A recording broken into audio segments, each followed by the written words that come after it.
কিস্তির জ্বালা যে বোধা কি এরে না দেখলে আমি জানতে পারতাম না। হাত পা ভাঙা সত্ত্বেও চলে আসি আবার কাজে।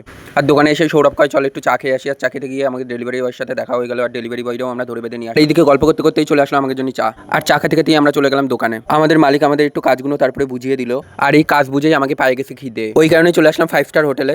আর এইদিকে আমরা সবাই গিলতে বসে গেছি। ওই বেশি কিছু নিয়ে আসিনি, মুড়ি চানাচুর নিয়ে আসছিলাম। আর এইদিকে লাস্টে ছিল একটা করে আপেল। আপেল খাতে খেতেই আমাদের মিস্ত্রিরা ছোটবেলায় কি চুরি করছে তাই নিয়ে গল্প চালু করে দিয়েছে। একজন কয় ভেন্ডি চুরি করছে, একজন কয় লেবু চুরি করছে, একজন কয় কালার কান্দি চুরি করছে, কেটা কি চুরি করছে এই বুঝা বড় দাই। আর এদিকে গল্প শুনতে শুনতেই আমরা সবাই চলে আসলাম পাটির বাড়ি। আর পাটির বাড়ি এসে আমরা সবাই কাজে লেগে বললাম। আর যা সহ গরম পড়ছে, আর এই গরমে এই বুদা ভাঙা রোদ্দুরে ছাদের উপরে আমরা মালপত্র লাগাচ্ছিলাম। আর এইদিকে আমাদের মিস্ত্রি আমাদের মালপত্র সবকিছু ধরে বেঁধে নিচ্ছিল। আর এইদিকে একটু হাওয়া খেতে খেতে আমাদের মিস্ত্রি এসে এক তাড়া দিল। তারপরে আমরা চলে গেলাম আবার কাজে। আর এইদিকে আমি এই ভাঙাচোরা মিস্ত্রিটার হেল্পারগিরি করছিলাম।